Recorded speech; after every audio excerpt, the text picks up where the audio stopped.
Next, we're going to make a Coyote cam from start to finish. Before any grinding, inspection, or machining begins, it starts as raw material waiting to be turned into something precise. At this stage, it's just stock, but every cam that leaves this facility begins the same way. The first step in the process is simple, but critical: cutting the material down to size before it becomes a cam blank.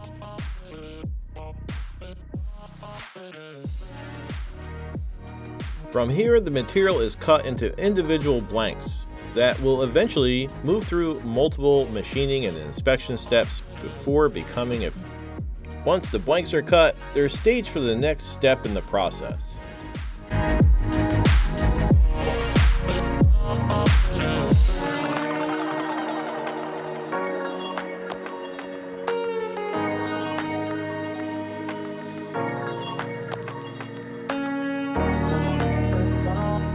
This isn't a warehouse. This isn't a catalog operation.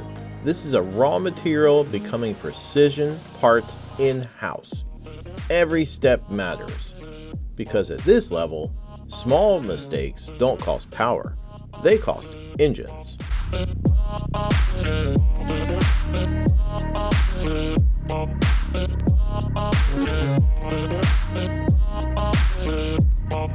The difference isn't just equipment, it's control.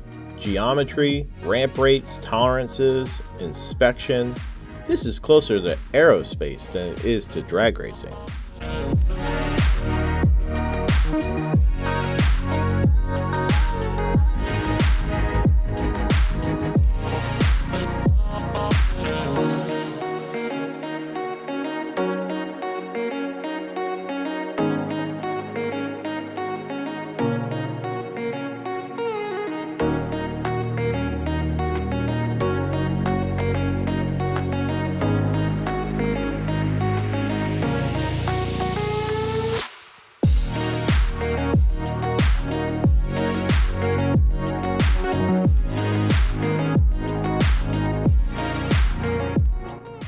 From here, these pieces will move through several operations before they ever resemble a camshaft. So after it comes out of the machine, we got this. What did the machine do? So it gave us, like, now we have the lobes are kind of roughed out. Right, we cut all our features that were done in turning, and now we're just going to measure, confirm that it's correct, it's print. No offsets need to be made, and it's going to move on to milling.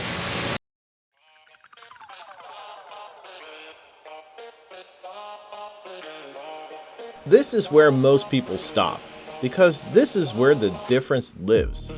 Inspection isn't optional, it's the firewall between theory and destruction.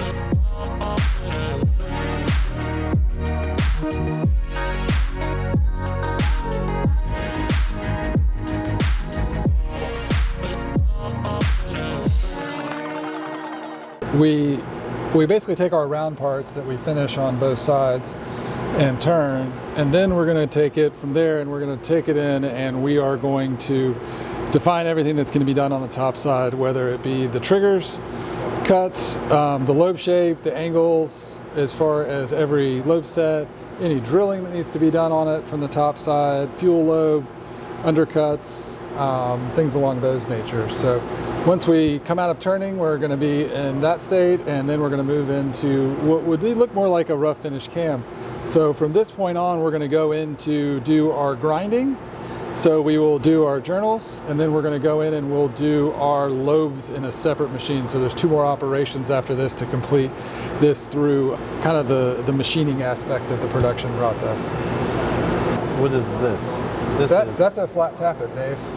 Why is the DLC code flat tappet? On a thing's bench? white. It's a new product that's going to be coming out shortly. It's something a little different for us. Greg holding out on me. Yeah, probably a little bit. There's a lot of them I've been coming. talking shit about these things forever though, but Yeah, unfortunately, there is some benefits to DLC if it's done correctly. It does have its shortcomings. You know, as far as how it's adhered, things along those lines, it is super hard, it's brittle. But if you adhere it right and you get your surface finishes correct prior to it, it honestly, you know, it helps, and race car guys love DLC stuff. So as much as we would like to offer a cheaper part that didn't have it and still perform as well, we're going to go down the DLC route and add it on there and still bring it to market here. So that's for a 2J actually, or RB26 and a 3S. that is beautiful. I think it's actually lighter than OEM, or around the same weight, because all the other ones are pretty heavy. Yeah, it's got a thicker cross section across the top. There's the post sides. We did what we could to try to keep it as light as possible, but again, when it comes to a lot of this stuff, especially all this that has boost, you know, picking up a couple of grams for something that's a little more stiff is actually beneficial. It's not the end of the world. We got some really heavy spring pressure in most of our stuff to control the valve shutting anyways, so a little more added weight movement is not totally the end of the world.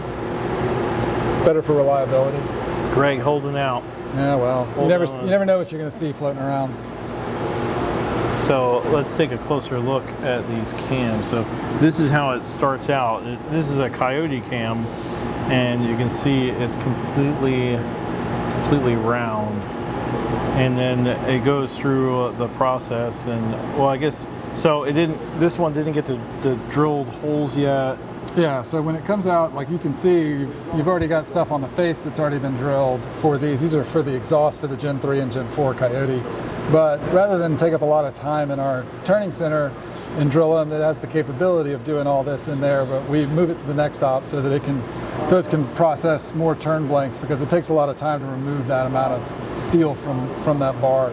So rather than wasting more time in the turning center, they can be making more blanks. We'll move this over to a 4th axis vertical and kind of do all of this work to it.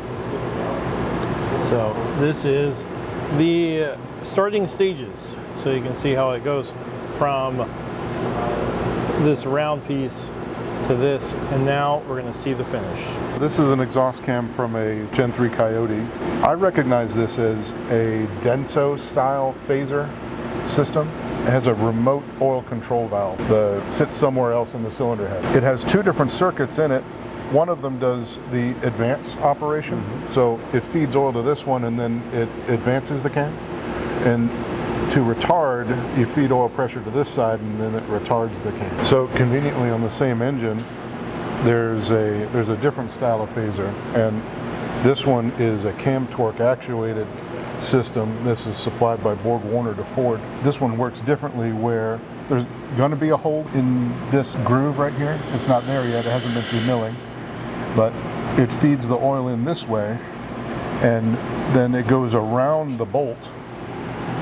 It goes through a filter. There's a filter on the inside here, and these grooves then just supply oil to the phaser, and it uses a spool valve to advance and retard the cam. So with this one, you're not using oil pressure to force the cam where you want it to go. It's more like a controllable damper, but it's rotary. So the spool valve allows the cam to advance, and then it moves to another position and allows the cam to retard. It uses the torque from the lobes to promote that. So opening the valve would cause the cam to retard, then closing the valve would provide torque to allow the cam to advance. So 2 different phaser systems on the same engine in the Gen 3 and Gen 4 Coyote. Nice. A lot of machining processes involved. It is. Yeah. I've heard so much about the Landis that it is like the workhorse for a lot of camshaft manufacturers. And Greg, if you could explain to us, what does this do? Like, how does this work? Is a cam grinder? I mean, we have other cam grinders here, but what specifically does the Landis do that makes it so much better than a regular cam grinder? Speed and accuracy is probably the most important thing. How fast we can get a part in and out of the door, setup time, all make up kind of what it is. Speed has to do with the type of grinding wheel and what it is, or what So you what get a uses specific this. wheel. So this uses a CBN grinding wheel. So instead of a big grinding wheel that's a ceramic disc that you can grind all the way down, this only has about 5 millimeters of abrasive on it with a steel core. It runs 4 to 5 times faster than a ceramic one wheel is. Can we see a wheel? Yeah. There's your wheel. Wheel. Oh, so the wheel's over here. Yeah. We're talking about this wheel here. Don't touch it, it'll bite you. Ow! I'm just kidding. That wheel spins about 8,500 RPMs as it's grinding. So the accuracy of the machine is that we can remove a ton of metal extremely quick from a lobe and highly accurately and repeat that over and over and over and over and over again. The Landis's are mostly production-based grinding machines, meaning you're going to find these in facilities that are grinding OEM cams in batches of thousands, tens of thousands. They are a little bit more frequently showing up in the aftermarket, but not really in the 4-valve spaces. Kind of they're like really right expensive. Here. I imagine they're really expensive. Yes, they cost as much as a beach house, but that's okay. They do a good job. Now, are these custom? Like that's called a steady rest, and what that's doing is it's bracing the part as we're rotating it around eccentrically with the cam load. So you have to keep it on plane and keep it correctly spaced, and those are going to hold it in. So those are riding on the journal surfaces that are ground in a different machine, and they kind of come out and click on it. This is a Gen 4 Coyote left-hand exhaust R2 profile. It's the same one that Steedo ran in their Gen 4 Mustang that just ran a 9-second pass on E85. There's also 2 others that are getting these out of the gate, so they're in a hot run to get them before the season starts out. It'll grab that, it'll hold it, and then there's going to be a 3-point, there's 2 3-point steady rests are going to come over and they're going to grab the part and hold it in the same plane. So these come out and they're going to hold it. Now the reason why we're talking about it is because there's going to be so much fluid in here, we're not going to be able to see it. Let's see it in action.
So when we're installing, we mark all of our cams in our milling process because the Coyote has so many variations of firing orders, whether it be a truck, cross plane, or a flat plane crankshaft, that we needed a way to keep this a little bit more easily to spot different processes, different cam makes going through the process of making them. So we marked them, and when we marked the cam, we wanted it to actually follow an installation process as well. So when a customer's taking it and they're putting them in, all of the M's line up as if they were looking at them standing on each bank, so that you know that it's going to be correct in the motor and you didn't have one upside down or in the wrong location. All right, so once we've gone through our journal grinding, then we're going to move it over and we're going to do our final lobe grind on it in the Landis. So we're going to do all of our lobes. All of these journals have already been done in our OD grinder, and we're just going to hit all of these through the process. And at this point, it's going to make its way through our inspection process in the lab through the ADCOL to make sure everything conforms to it, and then it can move into some final post processes before it goes out for a heat treat operation. So it's going to go from here, and then we see it almost looks like a camshaft here, and then it gets some of the drilling processes, it gets some of the roughing process, and now here we're close to the finished product. After heat treatment, the camshafts go through an isotropic finishing process. This step smooths the surface of the lobes, reducing friction and improving durability when the camshaft is operating at high RPM. The result is a finished camshaft ready for installation. What started as raw material is now a precision component built to survive in some of the most demanding engines in motorsports. Huge thanks to GSC Power Division for taking the time to show us how these parts are actually made. If you have not checked out part 1, I suggest that you do so. In part 1, we toured the whole building, and I think that is also worth a watch. If you haven't seen it yet, be sure to like, subscribe, comment below. I'd love to hear from you. Toodles.